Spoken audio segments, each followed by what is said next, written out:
right, guys. What's up, man? This is Carlos, Los Bashard Cardinals owner, here with B Jaguars owner. We're just doing a mid-season elite wrap-up for you guys. Hope you guys enjoy it. We're just basically going to fill you in current state of the league and hopefully where it's going. Right now, like I said, I have B with me. What's up, B? What's going on, man? You got your grace with one of the greatest of all time. That's the key thing. I mean, a lot of haters are out there, but we're just doing it. I mean, just taking a day at a time, another W on the record. What are you going to say? Good deal, good deal. Congrats on the Super Bowl, man. Good season. Like always, you put in some tremendous work there. For sure, for sure. All right, couple questions I have for the Super Bowl champ, man. How do you see the current state of the league, elite itself? I think Elite's good. I mean, we got the activity going. Games are being played. People were chatting. We got a couple of rivalries. Got guys taking shots at me. I enjoy it. Keep taking the shots at me. I mean, you come at, as they say though, if you come at the king, you best not miss. And a lot of guys are missing when they're firing. But I mean, the league's great. What can you say? I mean, everybody's playing. People are streaming. Even the guys at the bottom are still playing their games, which is good. Even if you're at the bottom, to continue to play and build your team up. It's just good to see everything's rolling right now. Yeah, everything does seem to be rolling. Guys seem to be getting their games in. It was starting a little slow at the beginning, but we seem to got all that out. Things are starting to roll now. So as far as that's concerned, do you see yourself repeating this year? Oh yeah, I'm in a position to repeat again. I don't see anybody in the AFC that's stopping me. I don't think you can name one of them. I don't think I have the recipe to beat any of them. I adjust better than most of them, if not any of them. And really, outside of Jasper, and I don't really think Jasper has the offense. I kind of figure out a way. I've limited Cohen, his big game. When he blows people out and really jumps on people, he gets the game going with Cohen. The times we played, I've shut him down for the most part, besides a run that I messed up on in week 1 of this season in our rematch. But yeah, I mean, if I had to go right now where I'm at and we're continuing to get better, I mean, we still have 6 more games in the regular season to work out the kinks. I would say I'm in a great position to run it back, but anything can happen. So we're not going to overlook anybody. We're going to take it a game at a time. Okay. Any moves you're going to make before then, as far as, roster changes, position moves, or anything like that, you're going to do before the offs come, or anything you feel you need to work on before the playoffs get here? I mean, just keeping the game clean, not turning the football over. I have Haskins now, so I have a tendency sometimes to just drop back and want to just sling the ball. But we kind of honed it in today in the matchup where I played the Colts and hung up 55 points. So kind of got it down. How'd that go? You threw on them? How'd that game go? Oh yeah. It's the running hasn't been there. That's what people got used to, the running, but the running game hasn't been there. I mean, the O-line's not the same. Leonard Fournette, he's not the same. I guess he didn't take the steroids this offseason. He took the steroids last season. But so we're running a little 2 backs. I got a rookie back drafted, so we're mixing both of them in there. But yeah, we got receivers. I mean, D.D. Westbrook's legit. DJ Chark's very legit. Multiple people already hit the DM trying to get him. He's not going anywhere. You might as well hung up immediately. But I just got to keep the game clean and keep it simple and not make mistakes. When I lost the one game I lost, I guess, I mean, Gilly's linebacker made probably the best linebacker play I've seen all Madden through. This is like my 3rd season because I'm in another league. So I played 3 seasons or 4 seasons, and that's probably the best linebacker play. So just keeping the game simple, making the plays, and just breaking people down, making people beat themselves. My defense can fly around. We got athletes everywhere on defense. Okay, I'm just gonna go right in the playoffs then, since you answered a couple questions. You feel coming out of the AFC, there's no comp right now. We got Raiders on your heels. We got the Patriots on your heels. Do you feel no comp from those guys, or no, they're not gonna put up a fight as far as you potentially? I mean, from what you're saying, meeting Jasper back in the ship. See, the thing is, I don't say no comp, right? Because the way I feel Madden is right now, different years would be different in the past. But I feel now anybody can be beaten now. Okay. You can't get respectable. You can't get ahead of yourself, right? If I get ahead of myself, like I started to get ahead of myself going into the Gilly game, I said this will be a game I should win this, right? I can just go in and just go through the motions, make a couple plays. He'll eventually make a mistake. And you kind of leave it up to the game, and you can't leave it up to the game. So anybody can be beaten. I'm not going to overlook any of them. The Raiders, he's stiff competition. He's a smart player. A couple of times we played, he choked a little bit down the stretch. He admitted to that. But I respect his game. He's a legitimate opponent. Patriots guy, I'd love to see him again. He's one of the few guys that actually shut my offense completely down in the AFC title last year. If anybody watched that, I couldn't move the ball. I didn't complete a pass. I literally played defense. He threw a couple red zone picks. He was complaining about it. I don't know. I mean, you throw red zone picks, that's kind of on you if you're forcing balls into tight windows and a fumble. So there's him. I'm not going to overlook him. And then Kyle's there. I mean, he's got weapons. So you never want to take a team with weapons lightly, right? Odell. If you got a guy like that, you got a guy like Nick Chubb. So we're not overlooking anybody. I'm not going to use the word no comp. I'm just saying I'm in the best position, and I think I make the better adjustments than any of these other guys. All right. Okay. Moving along to the NFC. Other than Jasper, you brought him up. I think he's a solid pick as well. On that end, okay, we got the Seahawks. He's up there in the leaderboard, 6-3. We got Packers. Luka's up there, 6-3. Panthers as well. Even Cowboys. I just played the game against the Cowboys to speak on him or his gameplay. A little inconsistent. Couple times he could have really put me out of the game, but he kind of played around a little bit, and I had some chances to kind of come back there. But earlier in the game, he was solid. Fourth quarter, he was solid. Mid-play, playing around, I mean, I definitely could have came back and stole that from him. But game was good. Game was solid. But what do you see those guys from the NFC? NFC, I mean, just to harp on you over there, I think it's a lot of it's a very tight race. It's a lot of guys that are inconsistent. When you look at even Jasper at the top is kind of inconsistent. His offense isn't always there. I think his defense is pretty elite. He's got guys on defense. He's got athletes on defense. But the offense with Mitch Trubisky, you saw it in the Super Bowl. Even though he missed a couple of throws that could have changed the game. So Mitch Trubisky, there's just a lot of guys over there. Wicca, he's kind of inconsistent. He's got Rodgers. I don't know what else he's running with over there, or if he's even still running with Rodgers. I think last time I played he was, but he was very run heavy. He reached out when I was originally shopping for Fournette. He was trying to get a running back, so I think he's more run heavy. Lump's always around there. I respect Lump's game. He gave me some good games last year. I mean, Seahawks, I don't take Beals that serious. He cracks under pressure just about every single time, and that's all I'm gonna say about him. He talks trash to me, but show me a game where you don't crack under pressure. And I don't really even consider Ryan a pressure game anymore because he don't even know what he's doing. He's playing like a headless horseman, throwing 6 interceptions, sloppy football. So the NFC, it's weird. It's a lot of guys that are tightly packed. If I had to say right now, I'd say the AFC is stronger. The NFC, it's kind of everybody's right on each other's tail. I don't see one guy that's really on another level above the rest that's like that far. Cool. Well, as it sits right now in this playoff race, top teams per se from the AFC, we got you 9-1, Raiders 9-2. We got Browns 6-4. We got Chiefs 6-4. That's gonna be a good race. Patriots, like we talked about, just won a game, 7-3. Jets 5-5. Bills leading that. The Bills and the Titans are in that close. They're going to be in that close. I believe AFC playoff card race probably see those two either meeting up or one of them will probably be out. NFC wise, we got of course Jasper leading Seahawks. Those two have been consistent from last year and this year.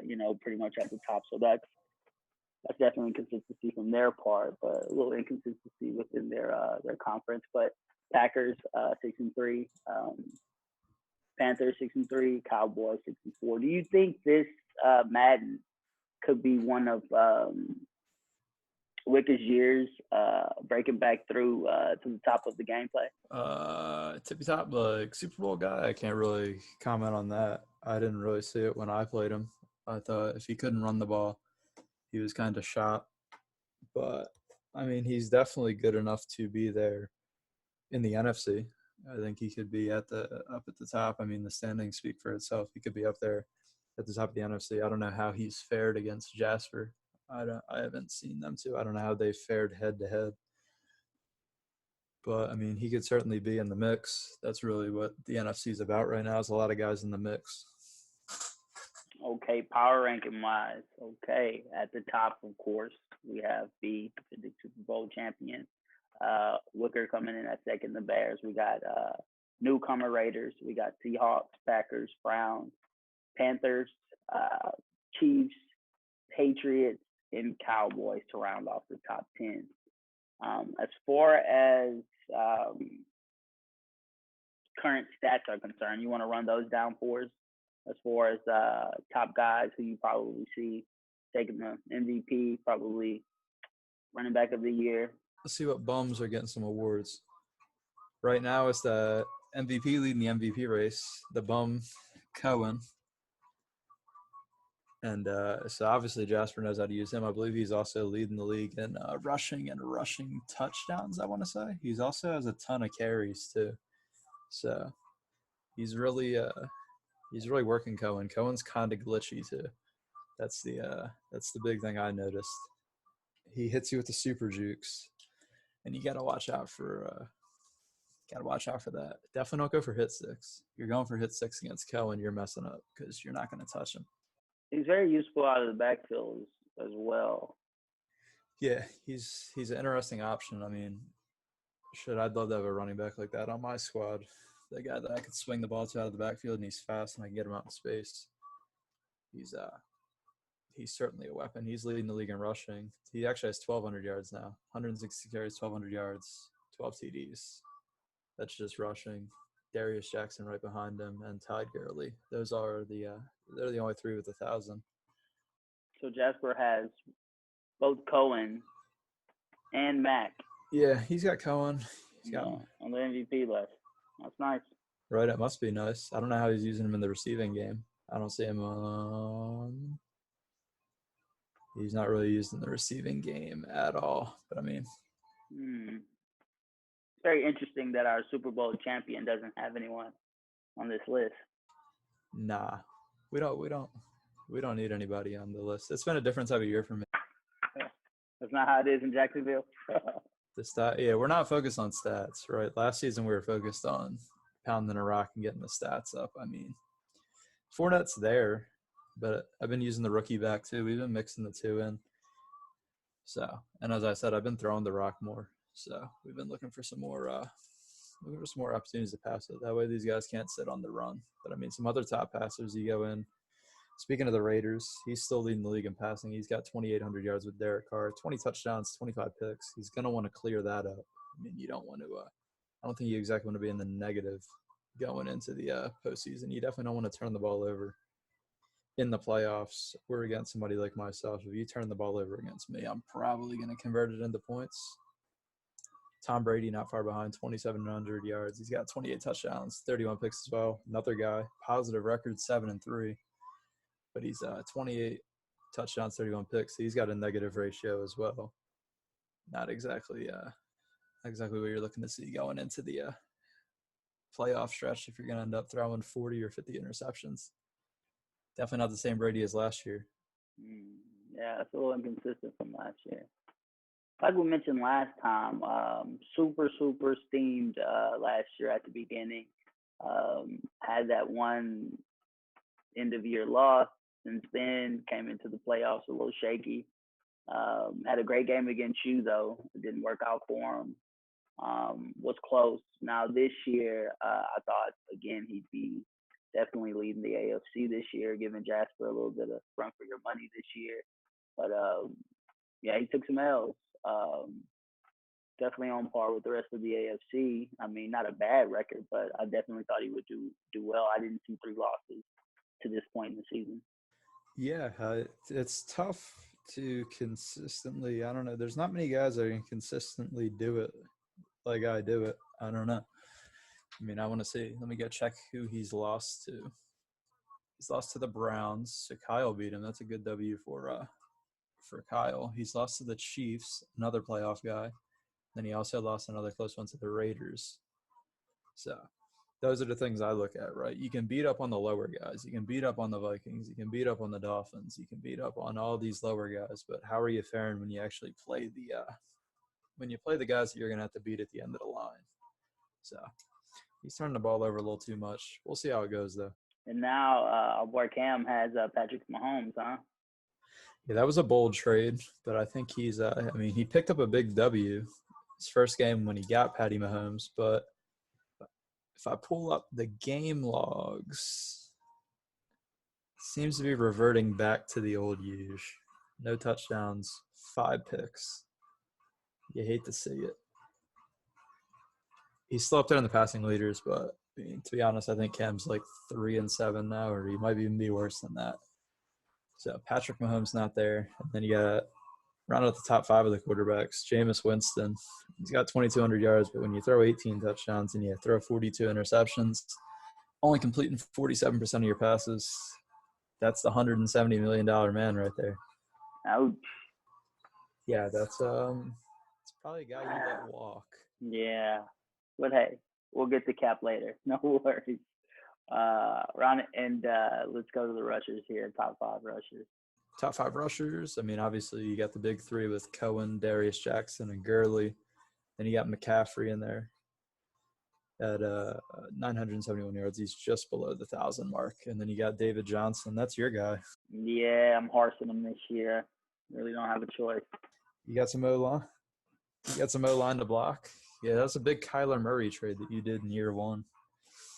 Any regrets on that one? Honestly, no, I actually don't. The style of play that I would need to concede to, I mean, I would end up getting him hurt, or I would turn the ball over a lot, trying to fit my gameplay into playing with Kyler. So I just had to give him up. I felt I can get so much more for him. Maybe build a line, run behind. What did you get for him? Clear up so everybody knows what the deal was, because there was a lot of trades going on. There was a lot of trades that all happened at once. Just to go back in the past, since we're kind of already in year 2. I got a 7th. I got the first round 9th round pick, and I got the 9th and the 10th pick for Mr. So Murray. The 9th overall pick and the 10th overall pick for Kyler Murray. Yeah. And that's where I believe you picked up your rookie quarterback, correct? My rookie quarterback, yes, and also a lineman. Line's big. Is the rookie's panning out? Attribute wise, he's panning out. I'm building him solidly, but statistically, where he's having a bad year, we're having a bad year. Definitely some some rookie curving, going on in there. But maybe next year we'll get him on track. We'll get him some more weapons, some more protection. Hopefully it'll work out. Just looking at that division, you guys are all struggling to throw on the ball, so don't feel bad. Yeah. I'm definitely not. I know as far as quarterbacks in the league are concerned, he's definitely above the par. So yeah, I mean, for a rookie quarterback, that's not bad.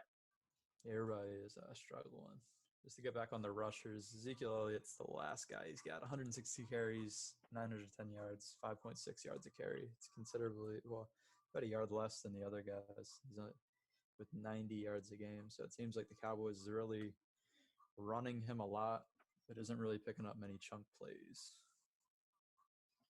which you see a lot of the other guys. I mean, Cohen's averaging 7.4. McCaffrey's averaging almost 8 yards a carry. So it seems like they're using their guys and getting them out in space compared to the Cowboys, just running Zeke up the middle, hoping to get some broken tackles and see what happens. Yeah. Kind of what just happened in the game that I just played was in digress. Moving on. It's not a bad game plan when you got the stiff arm and the bulldozer and just pray. I mean, the way Madden is this year, just pray. But get off of that, get to some guys that I can actually respect, some guys that throw the football, because I'm a throwing player. You don't see me up on the rushing leaderboards. because we're taking a different angle this year, but far out from anybody, Tyra Williams with the Raiders, 65 catches, 1,300 yards, 13 touchdowns. The next guy below having a him, year. yeah, he's having a ridiculous year. It looks like, he's 28 years old, so it seems like the Raiders guy's really, he's really getting all he can get out of Tyrell Williams until he obviously runs out of time or guy's speed goes down and then he's a nobody. But it's interesting. He's definitely feeding him the ball. He's averaging 140 yards a game, so can't say it's a bad game plan. Just got to cut down on forcing the ball to him, it seems, if you're throwing more interceptions. And you got Tyreek Hill, second, loses Pat Mahomes, but I think the Chiefs guy signed Drew Brees. So he's got 83 throw power Drew Brees, slinging the rock to Tyreek Still Hill. doing it. Still doing it. Still doing it. I had Drew Brees for a couple weeks. We had to cut ties with that guy. It didn't work out. Okay. No, not a big fan. Not a big fan of him. I was even doing more stupid stuff with him. But so Tyreek Hill has 47 catches, so considerably less, from 65 at the top down to 47, 1,100 yards, 12 touchdowns for Tyreek. So it definitely seems like even though the Chiefs guy took a risk, traded Pat Mahomes, he's got Tyreek. And then you got, what is it? Third, you got Odell. Odell just behind Tyreek Hill in the catches.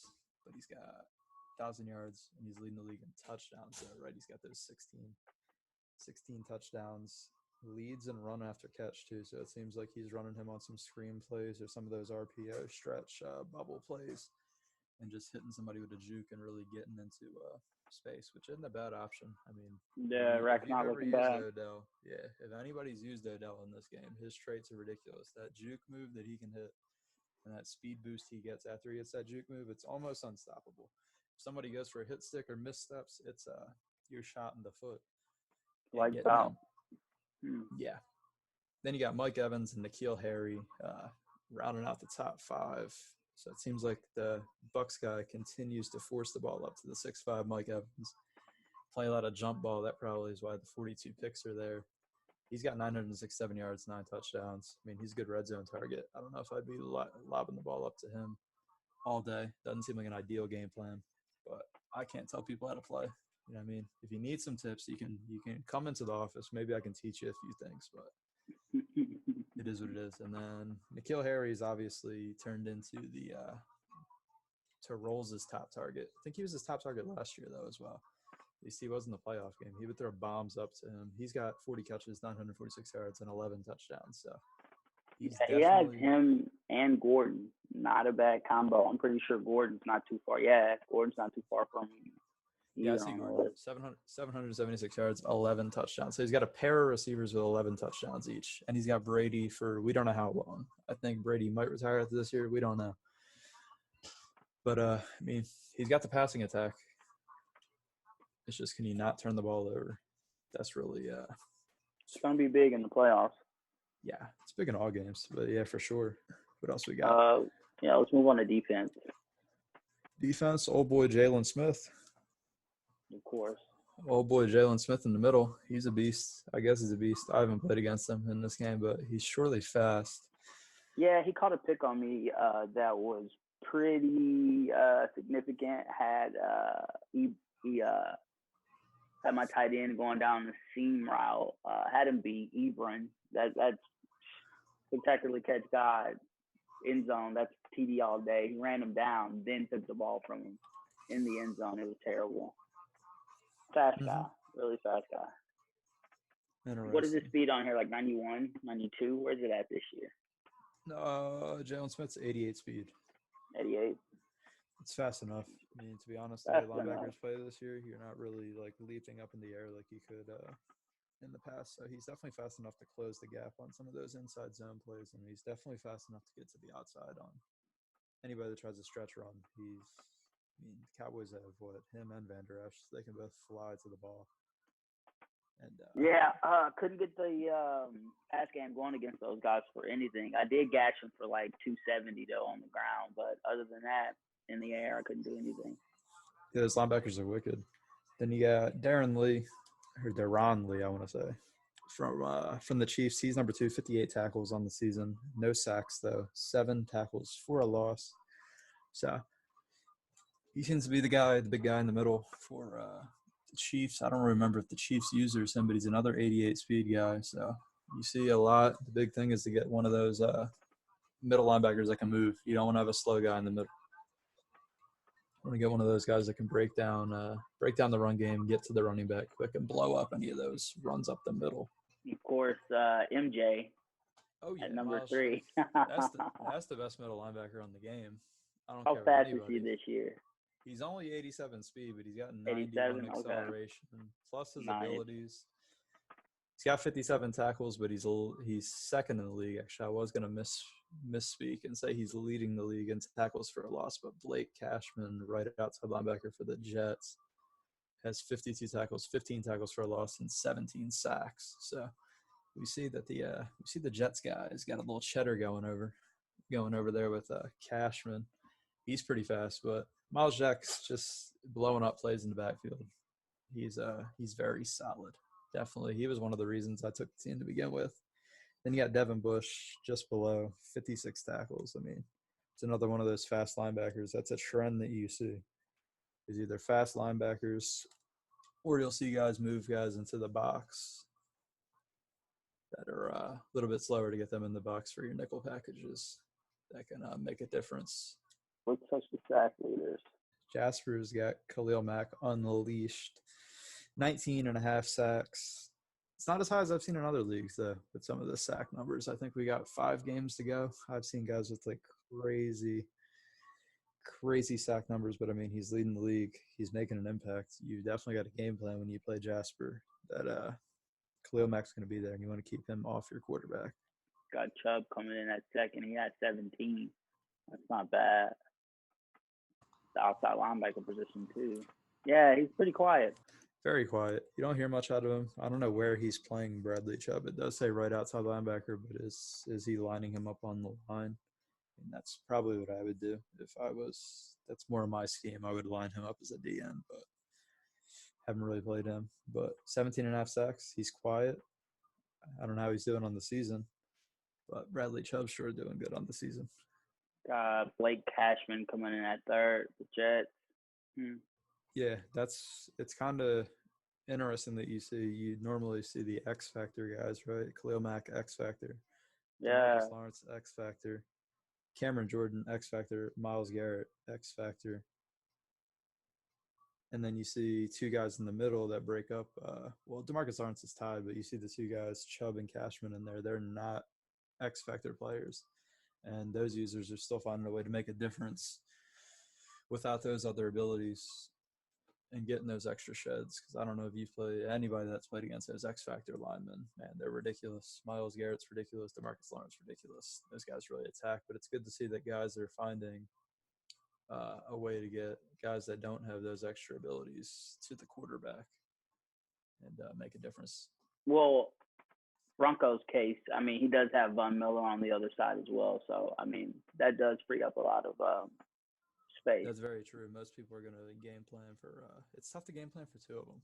You have when you got a X Factor on one side and then you got a superstar guy on the other, it's like you really got to pick your poison. A lot of max protect. Yeah. A lot of max You got to protect. pick your poison. It's which one would you rather get beat by? And I guess most people would rather get beat by Bradley Chubb. Picking Chubb, yeah. I'd take my chance with Bradley Chubb than let Von Miller with the X Factor ability get after my quarterback all game. Nice. And then we got DeMarcus Lawrence and Jordan. Well, DeMarcus had 17. Jordan had 16 on the year. I mean, Jordan's always up there in each year. It's good to see Lawrence up there, too. Didn't do much in the game that we just played in, but definitely was a factor. I mean, I definitely wasn't trying to get his way as well. So we're still able to run. He was pretty much, they were closing down on our on my quarterback. Well, his outside rush was effective. I mean, he didn't get that many sacks, but it was effective. I did have to get rid of the ball a lot. So I do see why he's up there. Those 3 guys are guys you would expect to be up there if you're looking at sack leaderboards. Those are the guys you would expect to have those numbers. Awesome, awesome. Well, to finish the night off, we got the interception leaders. We got Patriots up there again with J.C. Jackson. Expect that. Marshawn Lattimore's up there from the Saints. We got Juan, what's that? Thornhill Never even heard of from Juan KC. Thornhill. Good replacement for Barry, I guess. Of course, we got your guy up there, MJ. He's leading with 8 picks on the only year.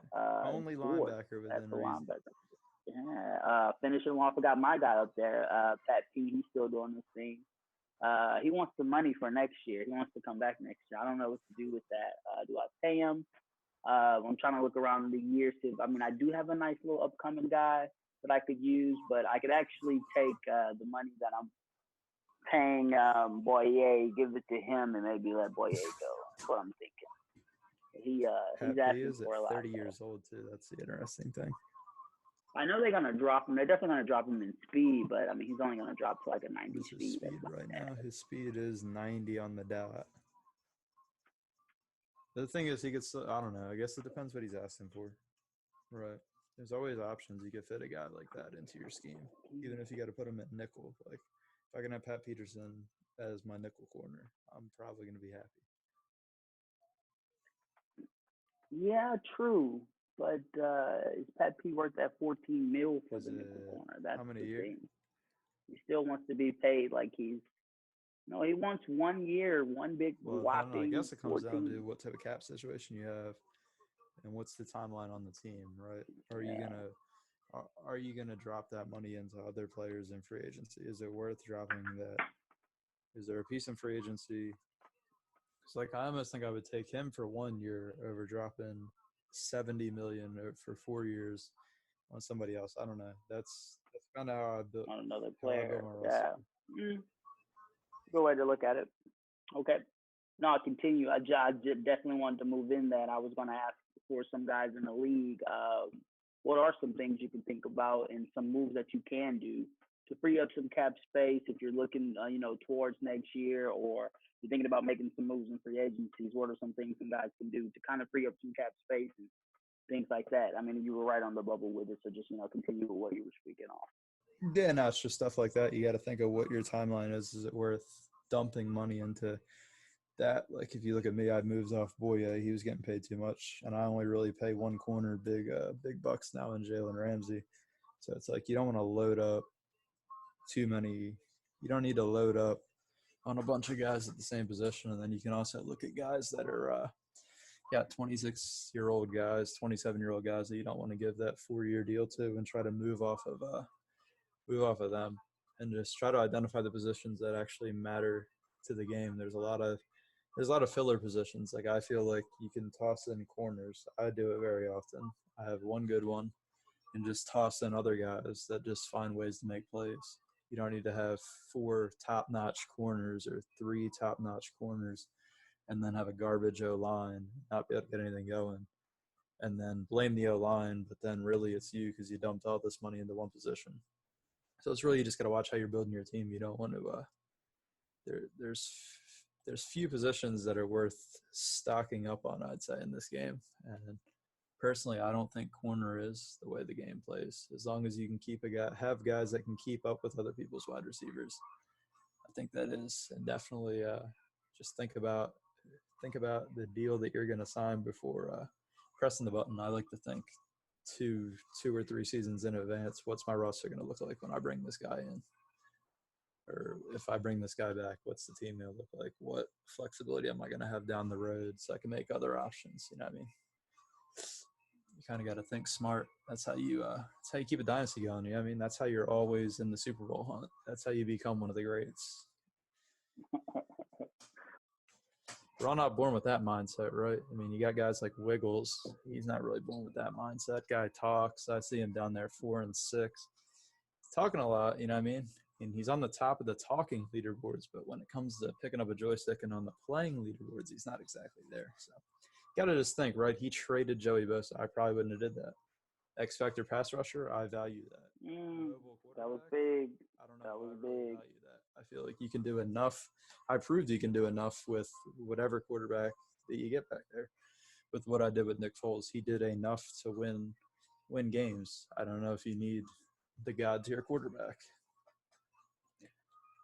But obviously he did. I wouldn't have moved an X Factor pass rusher though to facilitate that deal. I don't know if that's the wisest thing. That and O-line this year, definitely value that. I mean, for all you rookies, you rookie team builders that don't know what you're doing, you probably want good pass rushers and you probably want some good O-line. So that's my tidbits. I mean, I don't want to help you guys. I don't want to help you guys too much. From the Super Bowl champ himself. Well, guys, that's been the Elite midseason wrap up. We'll definitely come back and do an end of season review for you guys as well. We hope you enjoyed this. Hope this was beneficial. Hope you learned some things. Hope you definitely got some rivalry in you from this cast. Carlos, Los the Shark, with the B. Appreciate it, man. Right, sounds good. Yeah, we'll do as many as you guys want. Right, so the public dictates. As long as we have the time, we will. I can talk about you bums for days. So let's keep the league going. Let's keep it going. Let's get into the playoffs. Good luck to everybody that's trying to make a run. If you haven't been in the playoffs and you're right on the cusp, good luck. Keep it going. Keep playing the games, and let's have a good end of the season too. Nice, finishes strong. All right, B man, appreciate your time. To Elite, GG guys, stay in it.